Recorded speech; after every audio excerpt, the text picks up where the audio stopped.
Today we've asked Charlie Julius, who is a retired history teacher, and he's actually a descendant of the General Society of Mayflower Descendants. We're going to have Charlie share with you some information about the sarcophagus and what this is all about. And then we'll be able to answer some questions for you all. So, and then we're going to have a very formal wreath-laying ceremony. So anyway, so here's Charlie. Welcome guys, hope you had a safe trip. Hope you enjoyed your visit here. As you probably are aware, the Pilgrims arrived at probably one of the worst times of the year. They came beginning of December in what was one of the coldest and snowiest winters ever.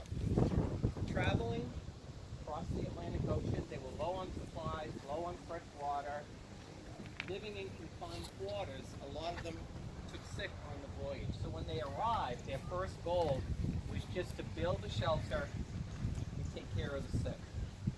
What was happening was at least 2 to 3 per day were dying. Out of the 102 passengers, 50 died that first winter. When they first arrived, they landed at the very tip of our state in a place that is now called Provincetown. And while they were exploring, they had their first encounter with the native people. The encounter was not a pleasant one. They were shooting arrows at them.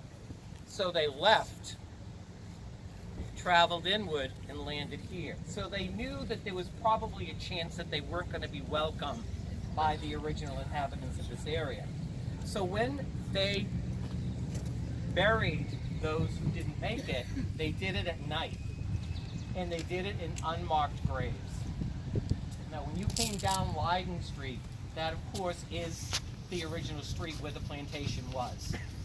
3A in Leiden marks the plantation, and you've already been down there, right? Mm-hmm. Okay, so you know when you headed down from the fort, you kind of came to that little intersection? That is the intersection that is up there. So they were in this area, burying them at random in any grave, you know, that they could dig, get them in there, cover it over, make it look like nothing had been disturbed, and move on with their lives. Fast forward to 1735. A gentleman by the name of Cole built a house at the top of this hill, thus named Cole's Hill. Big rainstorm. You guys are familiar with those? Mudslides. Everything's heading down to the ocean. They find the bottom of the hill remains.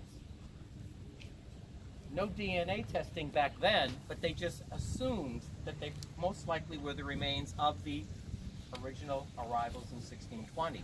So they kind of gathered them together and left them going.